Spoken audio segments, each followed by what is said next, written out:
Welcome back my YouTube channel keep on learning dear में आप सभी का मोस्ट वेलकम है। आज लेके आए हैं हम आरटीई 2009 का पार्ट 1 और पार्ट 2 हमने पढ़ा, जिनका वीडियो के नीचे डिस्क्रिप्शन पे लिंक दे रखा है। आप पार्ट 1 और पार्ट 2 वहां पर जाकर जरूर देखिएगा। हमने पढ़ा कुल 4 अध्याय हमने कंप्लीट कर लिए। पार्ट 3 में पढ़ेंगे 5, 6, 7 अध्याय। हमने पढ़ा कुल अध्याय 7 होते हैं, धाराएं 38 होती हैं और सबसे बड़ा अध्याय हम जो अध्याय 4 है वो पढ़ चुके हैं। और ब्रीफली जानने की वापस कोशिश करेंगे, रिवीजन करने की कोशिश करेंगे। अध्याय पृष्ठ में हमें इनिटियल पढ़ा था।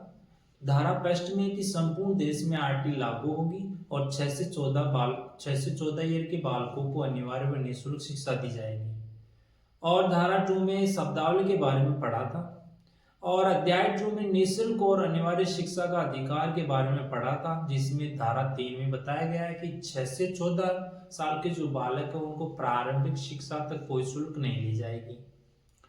और धारा 4 में पढ़ा है कि ड्रॉप आउट बच्चों को रीएडमिशन दिया जाएगा। धारा 5 में बताया गया कि शाला प्रधान द्वारा टीसी दी जाएगी।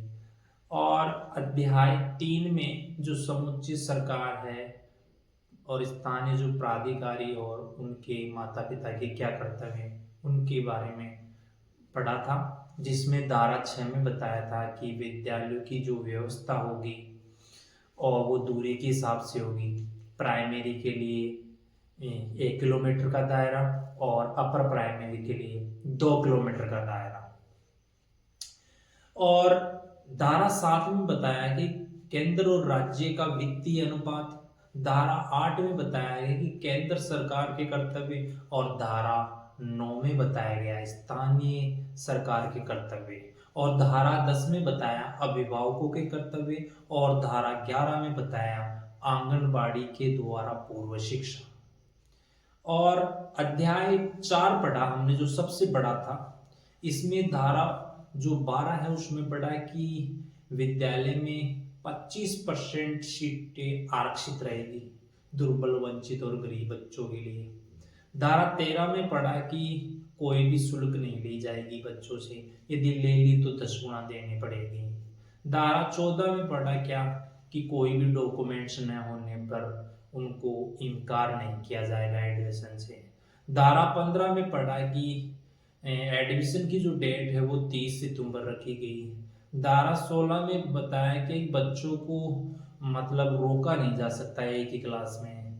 धारा 17 बताया था कि खतरा है किसको, विद्यालय और इस टीचर्स को। विद्यालय और टीचर उनको मानसिक और शारीरिक रूप से टॉर्चर नहीं कर सकते। धारा 18 में पढ़ा क्या, धारा 18 में पढ़ा कि बिना मान्यता के जो स्कूल चल रहे हैं उनको जुर्माना 1 लाख रुपए तक, और यदि फिर भी चला रहा है तो 10,000 पर डे के हिसाब से जुर्माना लिया जाएगा। धारा 19 में बताया गया है कि जो भी मानक है, जो पूर्व में स्थापित जो स्कूल है उनके द्वारा जो मानक निर्धारित किए गए हैं, जो कि जैसे खेल का मैदान, मानक का मतलब यहाँ है जैसे कि खेल का मैदान हुआ, पृथक शौचालय बॉयज के लिए, गर्ल्स के लिए, लाइब्रेरी सुविधाएं और भी अन्य सुविधाएं, ये मानक के अंतर्गत निर्धारित किया गया है। और धारा 20 में बताया गया है कि केंद्र सरकार के द्वारा किसी भी मानक में परिवर्तन कर सकती है। धारा 21 में बताया कि एसएमसी का गठन होगा, स्कूल मैनेजमेंट कमेटी। धारा 22 में बताया गया है कि जो विद्यालय में जो जितनी भी स्कीम्स हैं उनको संचालित एसएमसी करेगी। और धारा 23 में बताया गया है कि जो भी टीचर्स है उनकी क्वालिफिकेशन के बारे में बताया गया है। धारा 24 में बताया गया है कि टीचर्स के द्वारा अकादमिक शैक्षणिक अकादमिक को न होने पर, उनके पास न होने पर अनुशासनात्मक कार्रवाई की जाएगी। और धारा 25 में बताया गया है छात्र शिक्षक अनुपात। और धारा 36 में बताया गया है कि यानी स्कूलों में 10% से ज्यादा पद रिक्त नहीं होंगे। और धारा 27 में बताया गया है CDE यानी जो टीचर्स है उनको जनगणना 10 वर्षीय और आपदा राहत कार्य और जो इलेक्शन है उनके अलावा उनको किसी भी कार्य में नहीं लगाया जाएगा। और धारा 28 में बताया गया है कि जो भी शिक्षक है वो प्राइवेट ट्यूशन नहीं कराएंगे, अर्थात प्राइवेट ट्यूशन पर रोक। अब पार्ट 3 में और अध्याय 5 में हम पढ़ेंगे क्या जो बोर्ड पे इनको विस्तार से बताया गया है कि अध्याय 5 में बताया गया है कि प्रारंभिक शिक्षा का पाठ्यक्रम और उनका मूल्यांकन। प्रारंभिक शिक्षा का पाठ्यक्रम और उनका मूल्यांकन, जो कि धारा 29 में आपके सामने है कि जो भी प्रारंभिक शिक्षा का पाठ्यक्रम है उनका निर्माण करना और उनका मूल्यांकन करना। धारा 30 में बताया गया है कि टीचर्स के द्वारा या स्कूल के द्वारा बच्चों का लर्निंग रिकॉर्ड रखना। और अध्याय 6 है जो कि बालकों के अधिकार संरक्षण से है, अध्याय 6, जिसमें धारा 31 में बताया गया है जो आपके सामने है कि बालक के जो शिक्षा के अधिकार है उनकी मॉनिटरिंग करना। और धारा 32 में बताया गया है कि बालक की जो भी कंप्लेन है उनका 3 महीनों के भीतर भीतर उनका निवारण करना। और धारा 33 में बताया गया है कि जो भी केंद्र सरकार है उन केंद्र सरकार के द्वारा राष्ट्रीय सलाहकार परिषद का गठन। और धारा 34 में बताया गया है कि राज्य सरकार द्वारा राज्य सलाहकार परिषद का गठन किया जाएगा।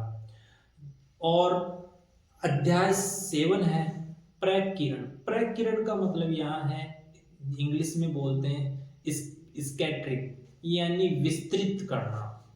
अब इसमें 4 धाराएं जोड़ी गई हैं। 35 में बताया गया है कि जो भी समुचित सरकार है वो अपना मार्गदर्शन सिद्धांत जारी करेगी। और धारा 36 में बताया गया है कि जो भी दंडनीय अपराध हैं 13 और 18 19 में, 13 में क्या था, 13 में था ये 13 और 18 में था जुर्माने से संबंधित, यानी जो फीस वसूल ली उसका 10 गुना लिया जाएगा। और 18 में कि प्रतिदिन वो क्या बिना मान्यता के स्कूल चलाने पर 1 लाख जुर्माना, और यदि वो फिर भी चला रहा है तो पर डे के 10,000 रुपये लिए जाएंगे। धारा 19 में क्या था कि यदि कोई भी मानक निर्धारित 3 साल के भीतर उसको स्कूल को मानक निर्धारित करने होंगे, 3 नहीं 5 साल के भीतर यदि कार्रवाई करने से पहले, इन 3 धाराओं की कार्रवाई करने से पहले जो भी सक्षम अधिकारी है उनकी अनुमति लेना जरूरी है। और धारा 37 में क्या है कि केंद्र और राज्य और स्थानीय जो सरकार है और SMC है, स्कूल मैनेजमेंट कमेटी, और जो बाल अधिकार आयोग है उनके विरुद्ध कोई भी कार्रवाई या उनके न्यायालय में कोई भी वाद दायर नहीं किया जा सकता उनके विरुद्ध। और धारा 38 में बताया गया है कि जो राज्य सरकार है वो RT में संशोधन कर सकती है। तो इनमें इम्पोर्टेंट है वो धारा 29 है और धारा 30 है कि बच्चों का लर्निंग रिकॉर्ड रखना और उनको प्रमाण पत्र देना, प्रारंभिक शिक्षा का प्रमाण पत्र देना, प्रारंभिक शिक्षा का प्रमाण पत्र देना, प्रमाण पत्र देना। ये धारा 30 में बताया गया है जो इम्पोर्टेंट है, याद करना है। और इनमें उतना इम्पोर्टेंट खास नहीं है। एक धारा 38 है जो इम्पोर्टेंट है कि कौन से अनुच्छेद के तहत राज्य सरकार आरटी में संशोधन कर सकती है, तो धारा 38 है।